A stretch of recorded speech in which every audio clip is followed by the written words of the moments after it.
ஹஜ்ரத் சையதுனா Abu Hurairah ரலியல்லாஹு தஆலா அன்ஹு அவர்கள் அறிவிக்கிறார்கள், ஒரு தடவை கண்மணி நாயகம் ஸல்லல்லாஹு அலைஹி வஸல்லம் அன்னவர்களோடு இஷாவுடைய தொழுகையை தொழுதுவிட்டு திரும்ப நாம் செல்லக்கூடிய நேரத்தில் ஒரு பெண் முழுமையான முறையில் தன்னை மறைத்துக் கொண்டு பாதையினுடைய ஓரத்திலே என்னை அழைக்கின்றார். அபூ ஹுரைராவே, என்னின் மூலமாக மிகப்பெரிய ஒரு பாவம் நிகழ்ந்து விட்டது, எனக்காக வேண்டி தௌபா உண்டா என்பதாக அந்த பெண் என்னை பார்த்து கேட்கின்றார். அப்பொழுது நான் அந்த பெண்ணிடம் அவருடைய பாவத்தை என்ன பாவம் என்பதாக கேட்டேன். விளக்கமான முறையில என்ன பாவம் என்று சொல்லு. அப்பொழுது அந்த பெண் விளக்கமான முறையில் அவள் செய்த பாவத்தை கூறிய போது நான் கூறினேன், நீயும் நாசமாவி மற்றவர்களையும் நாசப்படுத்தி விட்டாயே, உனக்காக எந்த தௌபாவும் கிடையாது. அல்லாஹ்வின் மீது ஆணையாக உனக்காக வேண்டிய எந்த தௌபாவும் கிடையாது. அதற்கு அபூ ஹுரைரா ரலியல்லாஹு அன்ஹு அவர்கள் அறிவிக்கிறார்கள், அந்த பெண் நான் கூறிய விடயத்தை கேட்டவுடன் மிகவும் கவலைப்பட்டு வெட்கப்பட்டு தேம்பி தேம்பி அழுக ஆரம்பிக்கின்றார். எந்த அளவு அழுகின்றாள் என்றால் அப்படியே மயங்கி கீழே விழுந்து விட்டார். பின்பு எனக்கு ஒரு சிந்தனை வந்தது. யார் சொல்றா? அபூ ஹுரைரா ரலியல்லாஹு அன்ஹு சொல்றாங்க, எனக்கு ஒரு யோசனை வந்துச்சு. கண்மணி நாயகம் ஸல்லல்லாஹு அலைஹி வஸல்லம் அன்னவர்கள் நம்மோடு இருக்கின்றார்கள், அதாவது முன்னுக்க அவங்களும் இருக்கிறாங்க.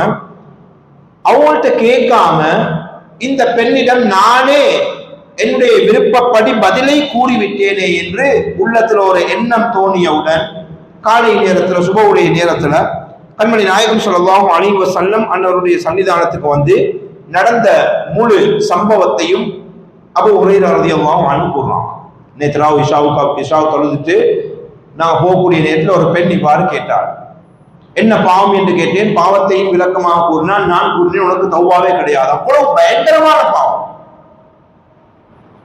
பின்பு இந்த விஷயத்தை கேட்டவுடன் கண்மணி நாயகம் ஸல்லல்லாஹு அலைஹி வஸல்லம் காலையில ரசூலுல்லாஹி சொல்றாங்க. சொன்னவுடன் பெருமானார் ஸல்லல்லாஹு அலைஹி வஸல்லம் இதை கேட்டவுடன் இன்னா லில்லாஹி வ இன்னா இலைஹி ராஜிஊன், அபூ ஹுரைராவே, உங்களுக்கு அல்லாஹ்வுடைய இந்த ஆயத், இந்த வசனம் தெரியாதா? என்ன வசனம்? இல்லா மன் தாப வ ஆமன வ அமில அமலன் ஸாலிஹன் ஃபஉலாயிக யுபத்திலுல்லாஹு ஸய்யிஆத்திஹிம் ஹஸனாத் வ கான அல்லாஹு கஃபூரர் ரஹீமா. அல்லாஹ் தஆலா சூரா ஃபுர்கான்ல கூறக்கூடிய ஒரு ஆயத். எவ்வாறு என்றால், எந்த மனிதன் தௌபா செய்கின்றானோ, பின்பு ஈமான் கொண்டு, அதாவது நல்ல அமல்கள் செய்கின்றான், தௌபா செய்து அதன் பின்னால் ஈமான் கொண்டு அதன் பின்னால் நல்ல அமல்கள் செய்கின்றானோ, அல்லாஹ் தஆலா அந்த மனிதனுடைய பாவங்களை நன்மைகளாக மாற்றி விடுகின்றான். மேலும் அல்லாஹ் பாவ மன்னிப்பை வழங்கக்கூடியவனும் இரக்கமுடையவனுமாக இருக்கின்றான் என்ற ஆயத்தை கண்மணி நாயகம் ஸல்லல்லாஹு அலைஹி வஸல்லம் அன்னவர்கள் அபூ ஹுரைரா ரலியல்லாஹு தஆலா அன்ஹு அவர்களுக்கு கூறி காட்டுகின்றார்கள். அதன் பின்னர் அபூ ஹுரைரா ரலியல்லாஹு தஆலா அன்ஹு அவர்கள் இந்த ஆயத்தை கேட்டவுடன் பெருமானார் ஸல்லல்லாஹு அலைஹி வஸல்லம் அன்னவர்களுடைய நசீஹத்தையும் கேட்டவுடன் என்ன செய்கிறார்கள்? சரியான கவலைப்படுறாங்க. நான் ஒரு தவறான ஒரு விடயத்தை அந்த பெண்ணுக்கு சொல்லிவிட்டனே, நான் அந்த பெண்ணை பார்த்து உனக்கு தௌபா இல்லை என்பதாக கூறிவிட்டேனே என்று அபூ ஹுரைரா ரலியல்லாஹு தஆலா அன்ஹு அவர்கள் கவலைப்பட்டு என்ன செய்யறாங்க? மதீனாவினுடைய மூளை முடுக்குகளில் எல்லாம் அந்த பெண்ணை தேட ஆரம்பிக்கிறான்.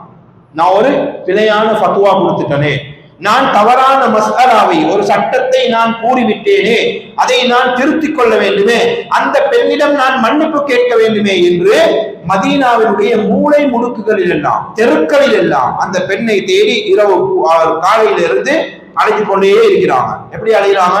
மக்கள்கிட்ட கேட்கிறாங்க, ஒரு பெண் நேற்று ஒரு சட்டம் கேட்டா அந்த பெண்ணை நீங்க யாராவது பாத்தீங்களா? ஒரு பெண் என்னிடம் ஒரு சட்டத்தை கேட்டால் அந்த பெண்ணை நீங்க பாத்தீங்களா? இப்படி முழு நாளும் காலையிலிருந்து இரவு வரைக்கும் அந்த பெண்ணை தேடிக்கொண்டே இருக்கிறார்கள். இறுதியாக இரவு நேரத்துல நேற்று இரவு எந்த இடத்துல இருந்த அந்த பெண் சட்டத்தை கேட்டாலோ அதே இடத்துல அன்றைய நாள் இரவு அந்த பெண்ணை அபூ ஹுரைரா ரலியல்லாஹு அன்ஹு காண்றாங்க. கண்ட உடனே சொல்றாங்க அந்த பெண்ணை பார்த்து, கண்மணி நாயகம் ஸல்லல்லாஹு அலைஹி வஸல்லம் அன்னவர்கள் கூறினார்கள், நிச்சயமாக உனக்கும் தௌபா இருக்கின்றது. அந்த பெண்ணை பார்த்து சொல்றாங்க, உனக்கும் தௌபா இருக்கின்றது. அல்லாஹ் பாவங்களை மன்னிக்க கூடிய கஃபார், பாவ மன்னிப்பை வழங்கக்கூடிய இறைவனாகவும் தௌபாவை கபூல் செய்யக்கூடியவனாகவும் இருக்கின்றான் என்று அந்த பெண்ணை பார்த்து அபூ ஹுரைரா ரலியல்லாஹு அன்ஹு அவர்கள் கூறியவுடன் அந்த பெண்ணுக்கு சரியான சந்தோஷம். அந்த பெண்ணுக்கு சரியான சந்தோஷம். உடனே அந்த சந்தோஷத்தில் சொல்ற அபூ ஹுரைரா ரலியல்லாஹு அன்ஹு அவங்களை பார்த்து, எனக்கு ஒரு தோட்டம் உண்டு, இது அந்த தோட்டத்தை என்னுடைய பாவத்திற்கு பரிகாரமாக நான் சதகா செய்து விடுகின்றேன் என்பதாகும்.